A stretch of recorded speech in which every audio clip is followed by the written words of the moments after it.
interesante, muchas gracias por las 4 presentaciones.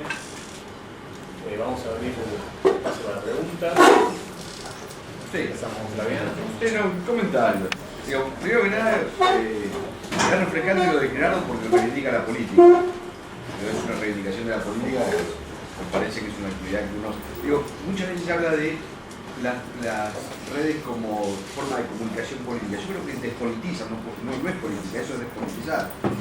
Ahora, con el tema de fake news específicamente, es una vieja técnica que se desarrolla a lo largo del siglo XX, que es la contrainteligencia. Es una contrainteligencia. Lo que pasa es que ahora se la saca del plano estrictamente militar y aparece como una forma de contrainteligencia corporativa, privada. Porque hay una cuestión, hay trazabilidad de las noticias, de las fake news, se puede, para eso debería haber una legislación específica, lo cual me llama la atención que teniendo nosotros 4 leyes antiterroristas, falta de una, ninguna prevea este tipo de casos, que es claramente terrorismo informativo. Porque lo que se hace, o lo que se intenta, es generar una reacción intempestiva, no racional, y una conducta que queda acotada en función de esa reacción. Ya que podríamos cancelar esas 4 que tenemos y hacer una de nada más.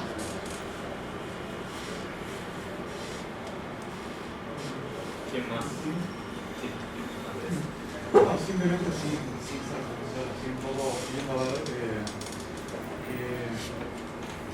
pueden decir sobre esto, pero mi impresión general sobre la campaña actual en Argentina es que también hay como una reivindicación o una vuelta al territorio. O sea, mientras que en la campaña 2015, 2013 se enunciaba como las campañas políticas en las redes, como la campaña política en las redes, lo que había que hacer lo más importante. Un poco ahora, igual también está combinado con las redes, pero digo, el tomar mate con el vecino, el subirse al Clio no sé cuánto, recorrer la provincia, y etcétera, vuelve a ser reivindicado en la campaña política actual. Y la política de territorio, un poco pitoso en la otra fórmula, también está jugando un poco ese rol, me da esa sensación, y quería saber qué lectura tenían de eso y qué no.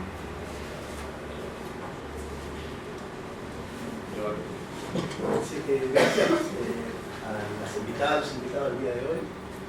Les hablo acá como miembro de esta casa, ¿no?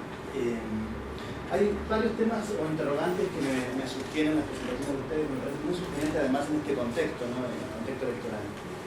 Uno es cuánta vulnerabilidad hay en torno, ¿no?, a la información que circula bajo los formatos que ustedes mostraron, ¿no? Fake news, mentiras o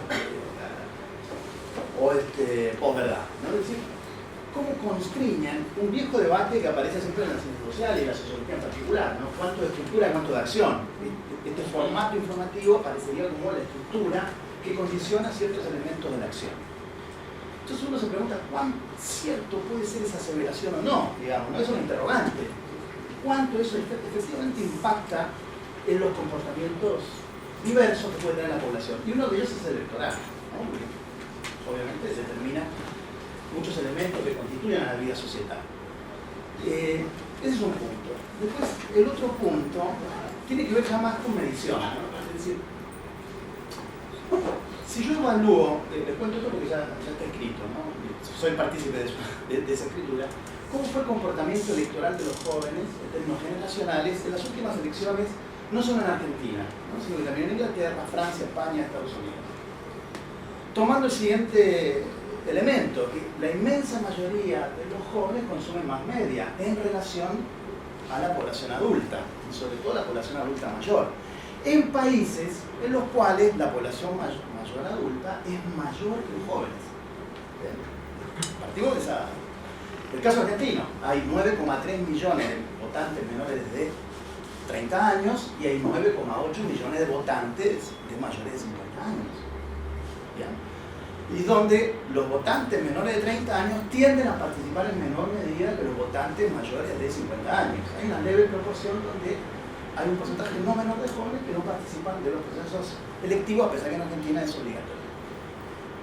Pero cuando uno mira el comportamiento electoral, hay una diferencia abismal en la forma en que votan las generaciones. Y son un proceso que se ha dado en los últimos años.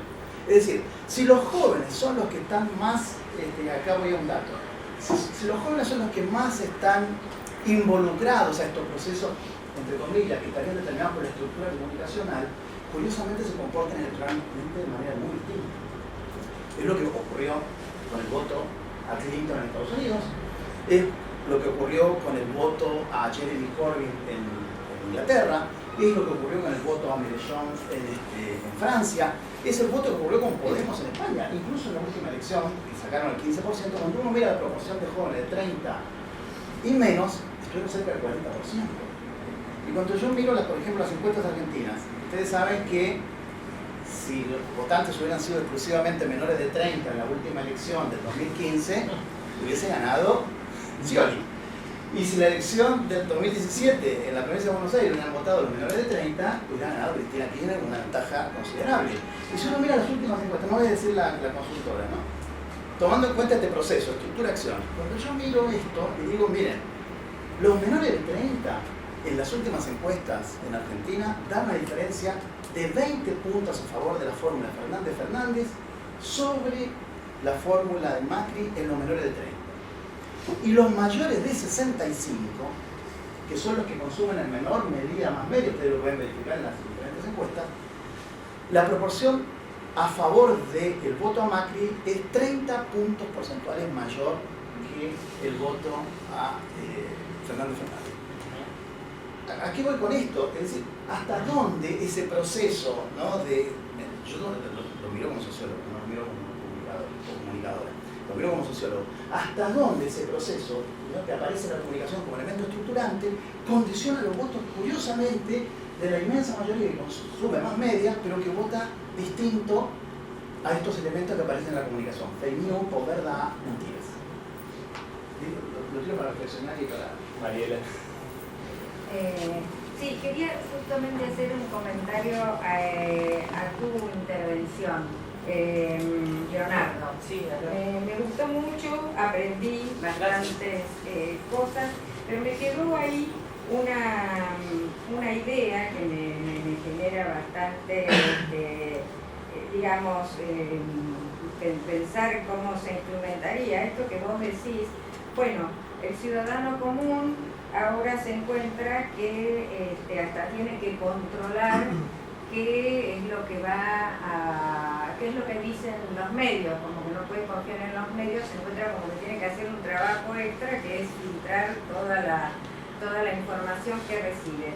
¿Y a qué te querés referir con eso? Porque digamos es como que eso me generó duda.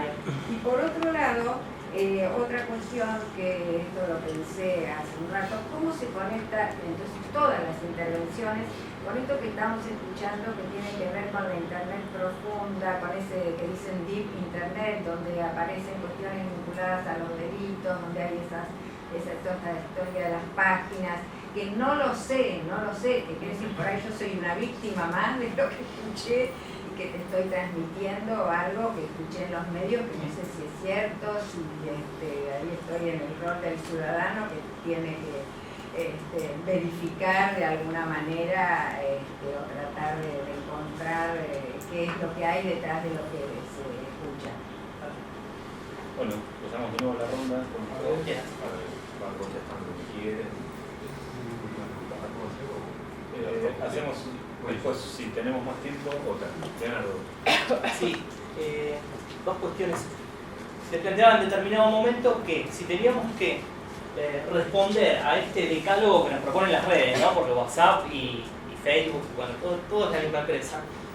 Deberías hacer todas estas cosas, no compartas información que no te conste su veracidad, sería, ¿no? Fijándote esta serie de cuestiones, digo, bueno, es una tarea ciudadana enorme cada vez que nos encontramos con una información, criticándolo, creyendo que no tenemos que hacer eso, porque hay alguien que no está haciendo su rol, que es el periodismo, ¿no? Si su rol ciudadano, republicano, es informarnos, sabemos que siempre desde un lugar que no es ni independiente, ni objetivo, ni imparcial, pero tocando todas las campanas, sumando la cantidad de testimonios y de fuentes más posibles, no tendríamos que hacer eso, digamos, nosotros. Ahora, el punto siguiente que proponía, digo, bueno, este es un problema de la educación en medios.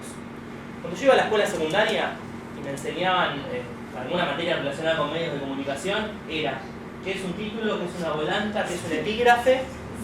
Era un librito de una colega, Rosana Morduchovic, diciendo cómo se lee el diario en la escuela, bancado por Clarín y bancado por el gobierno de la Ciudad de Buenos Aires, ¿no? Nota al pie. Y era qué es un diario y qué partes tiene un diario. Además, por la secundaria, me dijeron que los medios de comunicación tienen intereses. Esta reunión es lo primero que te deseo a los chicos de la secundaria, una materia de medios. El observatorio de medios hoy lo debe hacer, supongo, quiero creer. Bueno, tienen intereses, se posicionan, en algunos lugares del mundo hasta dicen a quién van a votar, etc.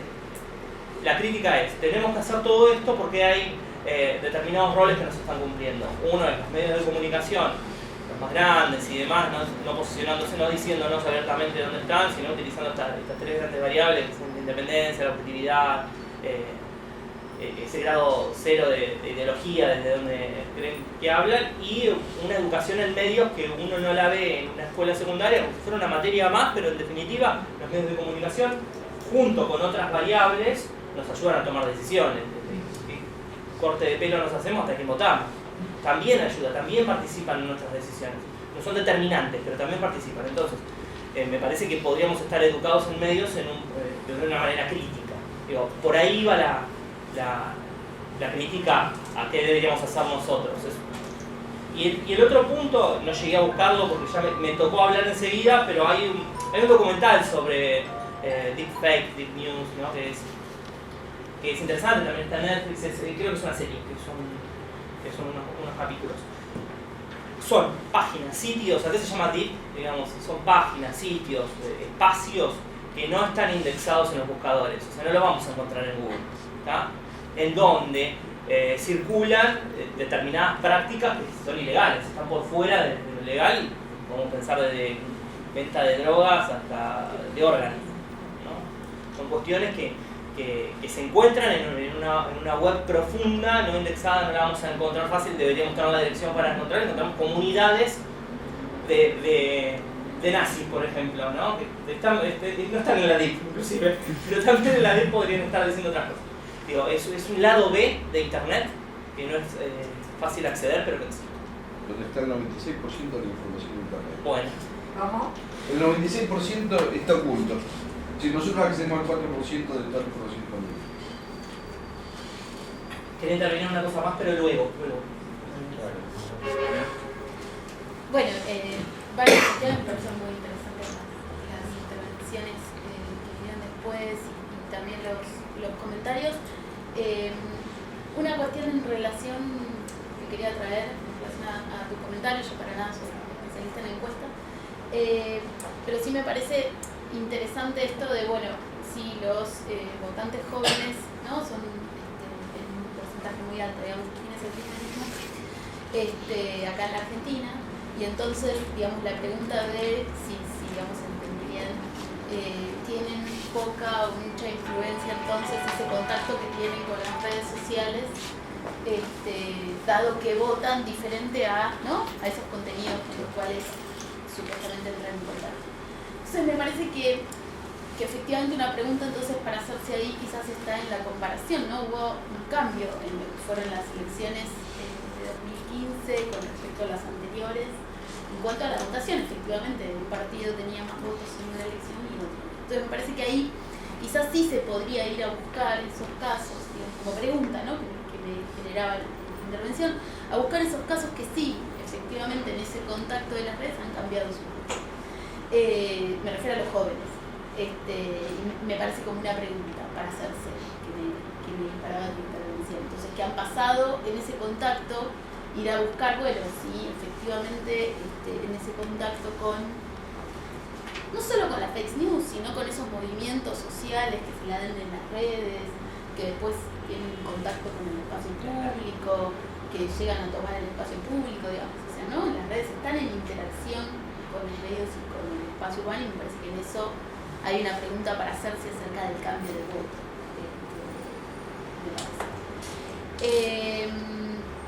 Y después, una cuestión que también quería traer con respecto al documental convencionalista, es que también aparece, y digamos ahí aparece, bueno, esto que vos contabas, del acceso específicamente a los indecisos de cada estado, y no solo a los indecisos, sino a aquellos indecisos que también además son persuadibles. Influenciables. Sí, influenciables. Como si, bueno, hubiese algunos indecisos que no decisivos. Y bueno, y el acceso a ellos. Pero también me parece más interesante del documental, quizás recuperar, que quizás alguna de esa información sobre los internautas se utiliza para quizás darles un espacio de comunidad que después pueda ser un movimiento social en el espacio urbano, ¿no? Cuando, por ejemplo, contaban, no me acuerdo del país, me parece que es República Dominicana, contaban una campaña para hacer que los jóvenes... para hacer que los jóvenes no voten, ¿no? Y entonces, bueno, ahí quizás detectar ciertas tendencias, ¿no?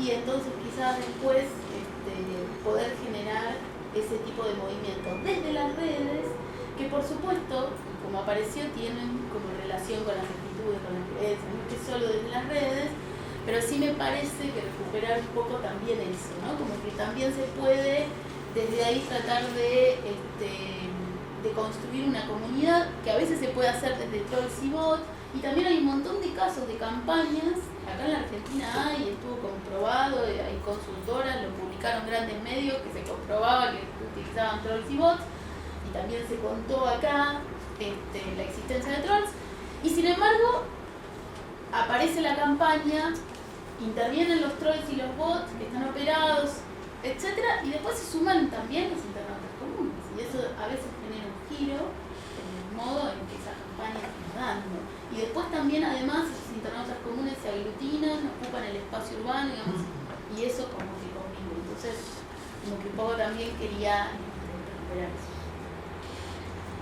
Sí, no, yo, bueno, yo totalmente comparto lo que dice Cristiano, porque me parece que a veces hay una mirada, digamos, la teoría de la búsqueda hipodérmica, tal cual la conocíamos, que era la década no existe más, no sirve de esa manera, como tampoco sirve más la teoría de la recepción, o sea, son cosas que han sido comprobadas empíricamente, que hay una parte de análisis que le falta. Sirvieron en su momento, lo del control remoto y lo de la búsqueda hipodérmica para entender un momento, pero después se fue, la empiria demostró que los análisis que quedaron no malos, sino cortos para pensar otras cosas. Entonces, me parece que hay como una tendencia a hacer una división entre el mundo de las redes y el mundo del juego por la voz detrás del territorio y demás. Y la verdad es que lo que creo que a lo que hemos llegado y que vamos a coincidir es que no es que las redes son la antítesis del territorio, sino que son un terreno nuevo. O sea, así como teníamos el mundo de los medios de comunicación que existen, como teníamos el territorio de la vereda, diría, donde esto es palpable, bueno, eso. Y también tenemos un nuevo espacio que ya incluso no lo llamamos más virtualidad, llamamos realidad virtual, como llamamos realidad real o lo otro. O sea, es la contracara, es un espacio nuevo, básicamente por una cuestión. ¿Ustedes se fijaron, por ejemplo, que WhatsApp no tiene un botón de cerrar sesión? No se puede apagar WhatsApp. Hay que desinstalarlo. Bueno, eso es que estamos en potencial comunicación en una red todo el tiempo. Twitter, cerrar sesión. Instagram, cerrar sesión. Facebook, cerrar sesión. ¿Dónde voy? La de Buenos Aires para saber dónde estamos, cómo viajo, cerrar sesión. WhatsApp no tienes para cerrar sesión, la tenés que desinstalar. Yo digo, es una pregunta para hacerse. ¿Por qué? Pero seguís estando localizable. O sea, lo que quiero decir es que... no necesito poner teléfono. Bueno, claro. Lo que quiero decir con esto, yo le exagero para fijar ideas, como dice Pedro Aznar, pero quiero decir, hay algunas cosas que están hechas por alguna razón. La tecnología no es neutral. Entonces, si hay una aplicación que es la más usada en el mundo, que no tiene el botón de cerrar, no es que Zuckerberg se olvidó de ponerle cerrar. Hay un porqué ahí. Entonces, bueno, preguntémonos por qué no tiene cerrar sesión la red de comunicación que ha hecho que en India asesinen seres humanos porque la información que circuló me la mandaba mi amigo, ¿no? O sea, como sin ser apocalípticos, porque yo no lo soy, pero pensar la cuestión. Y lo otro que me parece, a punto tal es esa vinculación, digamos, de realidad real con realidad virtual, que los movimientos como el Ni Una Menos o el Me Too en Estados Unidos nacieron detrás de un hashtag. Algo impensado hace 7 años, no digo ahora. Entonces, ¿por qué? Luego, por supuesto, toman la calle desde ya. Y a tal punto interactúan en la política que tenemos desde un hombre famosísimo condenado por delitos aberrantes hasta discusiones, o sea, por supuesto que hay una, no queda en un solo lugar, pero y otra pregunta, ¿por qué movimientos tan masivos nacen con un hashtag? ¿No será impensado? Quiere decir que algo de la realidad virtual está conviviendo con la realidad real, se mutan mutuamente y nacen, es un elemento nuevo que está dando vuelta. Y después, dos cositas más, nada más para no extenderme. Una, que a mí me parece que yo, por lo menos mi punto de partida, es que nunca un problema político es un problema de comunicación. Siempre es un problema político. O sea, las comunicaciones salen bien cuando está bien entendida la política. Trump no ganó porque usó bien las redes, usó porque entendió la política y supo dónde ir a buscar la información que le faltaba para ser efectivo comunicacionalmente y lograr su objetivo político. O sea, eso es como parto de esa base, no hay una separación. Lo otro con la legislación, hay un problema con la legislación, porque el problema que tiene el mundo actual es que no tiene fronteras físicas. Entonces, Zuckerberg se paseó por el Parlamento Europeo, fue y no sé cuánto, y viajó a India también por este tema que comento. ¿Y quién legisla? Lo único que se puede hacer es lo que hace China, es prohibir la aplicación. Entonces ahí sí pones una legislación física, pero ¿cómo legislas Facebook? ¿A dónde? Digamos, ¿dónde cortás vos haces una legislación? Pero y lo que me llega de un amigo mío de Brasil, que me lo manda desde Brasil. O sea, seguramente se le encontrará la solución, pero hoy está complicado, porque por eso Zuckerberg se pasea, discute, qué sé yo, pero no va preso, básicamente por esa razón. Y lo último, es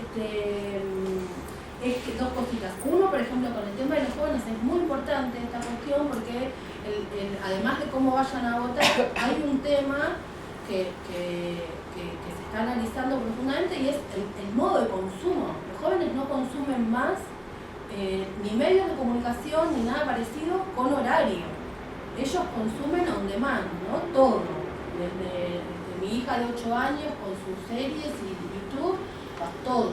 Y así para arriba, o sea, los pibes no conocen esto de sentarse un horario a ver un programa, eso. Entonces, si ellos consumen en ese lugar, que no es la televisión, vaya si hay que pensar qué pasa en ese lugar para hablarle. Van a votar en este momento 3 millones de personas, 3 millones de pibes votan. Digo, para un político que quiere ganar, vaya si no es un público con el que interlocutar. Y lo último, que me parece que en este mundo de esta conexión de estos dos mundos, del territorio, llamamos territorio con lo que llamamos redes, hay algo ahí también para preguntarse y es por qué las campañas han ido virando con más fuerza en algunos momentos a esta cuestión de la emocionalidad, o sea, de ir al territorio y a construir un hecho emocional para luego ser compartido en medios y redes y diferentes plataformas, pero por qué en las campañas políticas apuntan a una cuestión emocional y de hecho la convocatoria a los actos masivos, que es la tradición de la política, también está siendo convocada desde elementos emocionales. Ahí hay una vinculación que hasta no hace mucho no existía, porque lo que imperaba era la razón, la explicación. De hecho, hasta la reina de la explicación pública, que es Cristina Fernández, ha modificado su modo de comunicar, porque se entendió que este mundo se hartó, no lo digo como una celebración, digo que es un mundo que se hartó de las explicaciones. Entonces, ahí hay una cuestión también a observar, aunque a mí me guste más que me expliquen y explicar, pero lo cierto es que eso se ha modificado, ¿no? A ver, una cosita nomás. Estamos todos de acuerdo en que las redes llegaron para instalarse, que van a ser un lugar más de interacción, donde van a subir las cosas. En algún momento no vamos a distinguir entre territorio y redes, y va a ser simplemente parte de la realidad en la que vivimos. Y eso simplemente es así. A mí me gusta la idea que recién mencionabas respecto a que lo que manda es lo político, y siempre es así. Está bueno que lo sepamos, porque me parece, y está bueno que vayamos desmantelando el mito de dame 3 edificios control que dominaré el mundo. Me parece bueno, me parece interesante que empecemos a cuestionar que eso es así. Porque de la misma manera que no creo que De la Rúa haya ganado las elecciones porque a Agulla se le ocurrió un aviso que dicen que soy aburrido,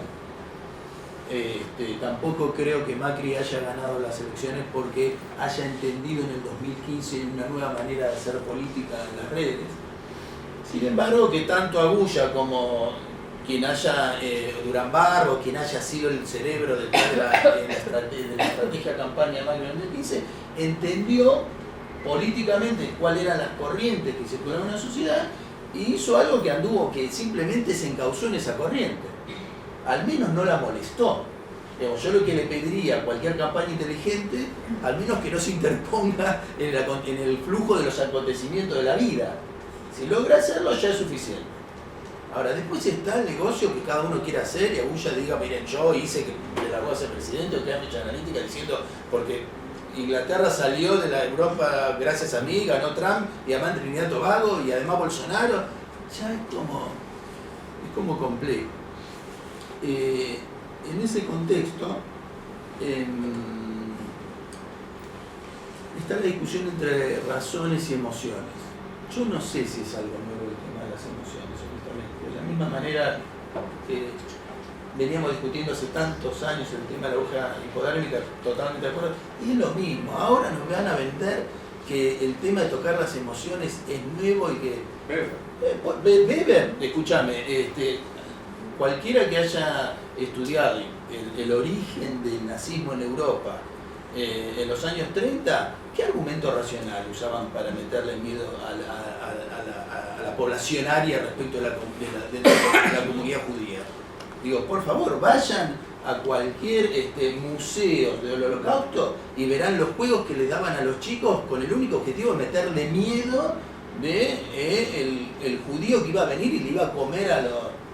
Ahí no había argumento, ahí no había discusión habermasiana, no había iluminismo en el cual te voy a hacer entender, vamos a discutir, vamos a comprender, y entonces vos te voy a persuadir y en esa persuasión vas a comprender. No, era puro miedo, digo, era pura emoción.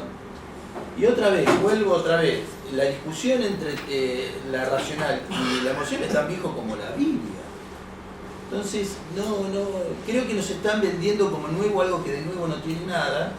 Lo único que están diciendo ahora es que son capaces de activar esas emociones a piacere y voluntad, que tampoco sucede. De la misma manera que no era cierto que dame una radio y te armaré un fascismo antisemita en Europa, porque sí, no es lo mismo que dame un Cambridge Analytica que te voy a hacer lo que quiera. Eso no sucede. Lamentablemente, entre los seres humanos es parte de la condición humana que haya tipos que sean fascistas, que sean nazis, que piensen de esta manera, y a veces son mayoría, lamentablemente.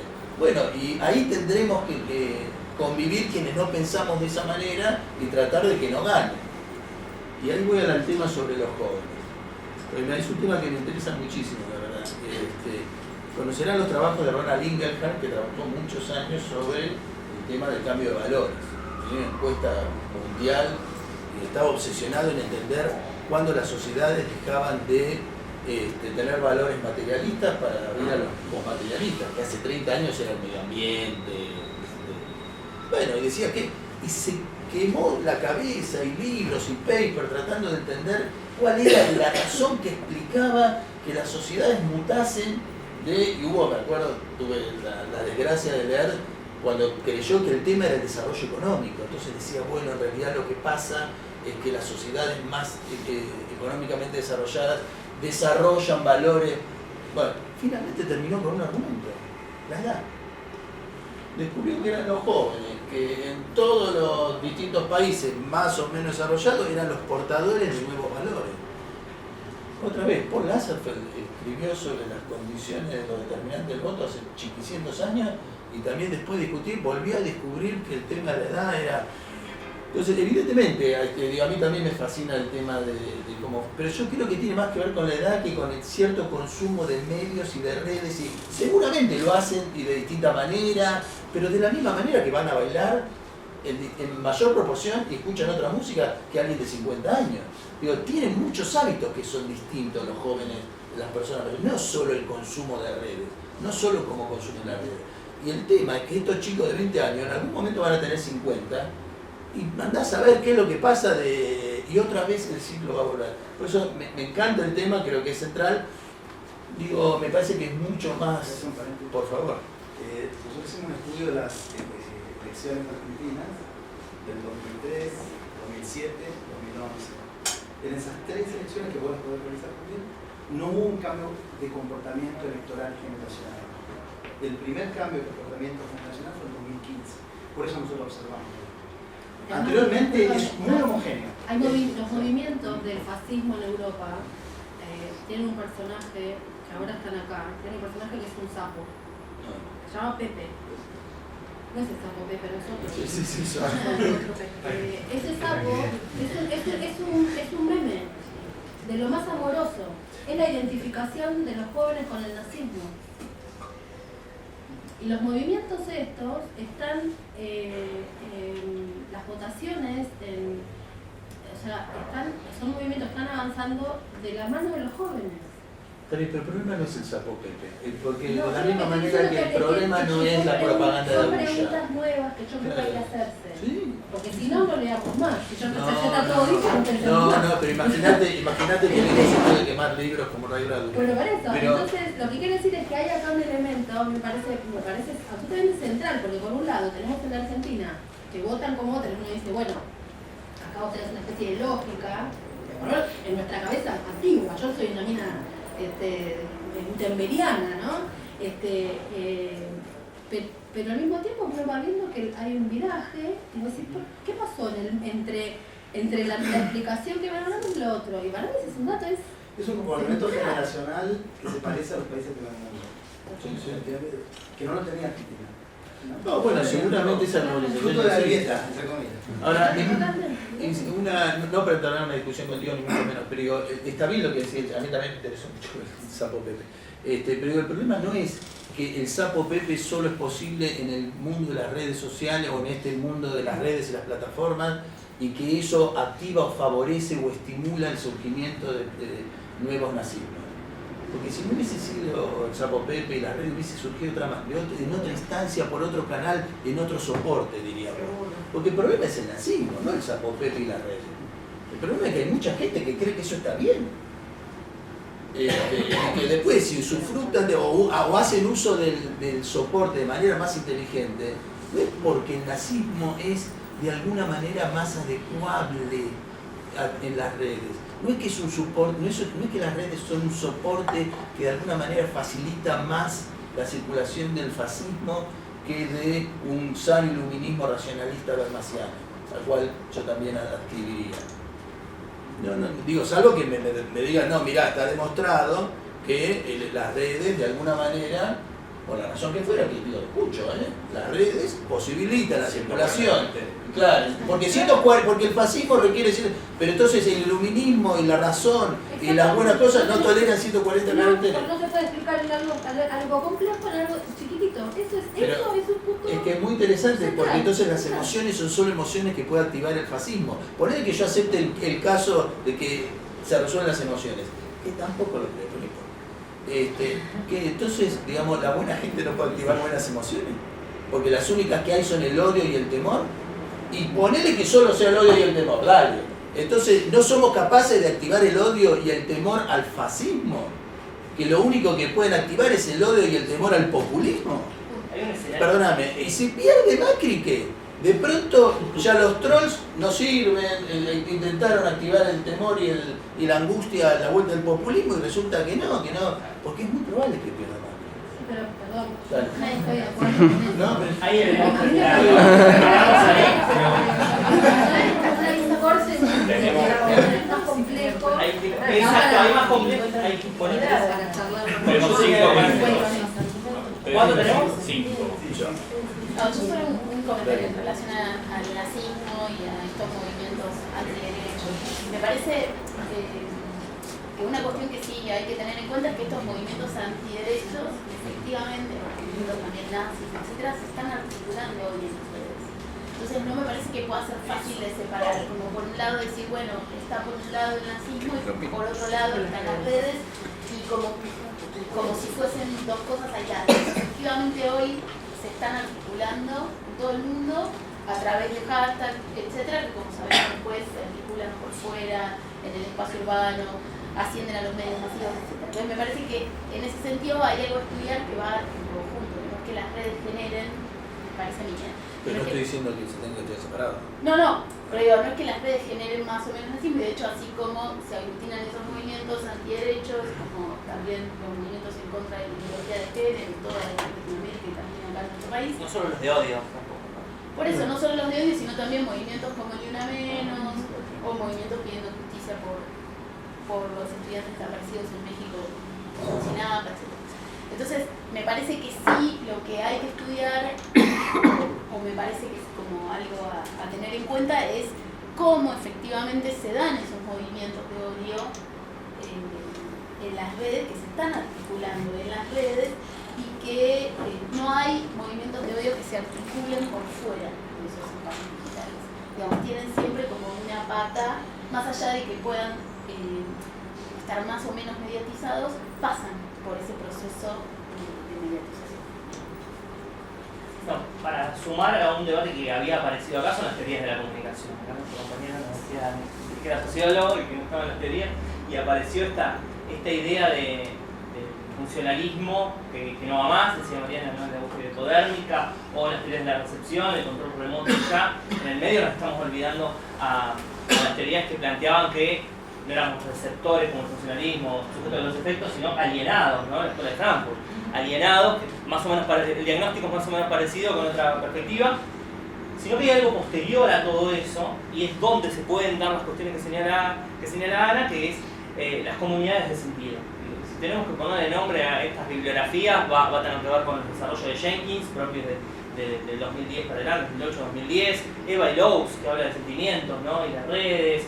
El último libro de Rosana Reguillo, Paisajes Insurrectos, va a trabajar Occupy Wall Street, va a trabajar 43 de Ayotzinapa y demás, cómo surge como hashtag fuertemente ese ciberactivismo. Ahí también se está dando no solamente las dimensiones de odio, sino también la inteligencia colectiva, las comunidades de sentido, los piratas de textos, llama Jenkins, ¿no? Tomar algo que a uno le interesa y juntarse con otros y con otras a pensarlo y llegar al territorio, ¿no? En definitiva, la pregunta que hace nuestra compañera, ¿no? También de las redes al territorio. Hay todo un pensamiento dentro de las teorías de la comunicación posterior a las que conocemos, estudiamos en teoría 1 en la licenciatura, que está pensando la contemporaneidad de una manera mucho más compleja e interdisciplinar, como planteaba Daniela al principio. Bueno, el tiempo ya se ha agotado, pero creo que hubo un debate muy interesante. Les agradezco a todos la presencia, especialmente a los expositores, y nos vemos en el próximo desayuno.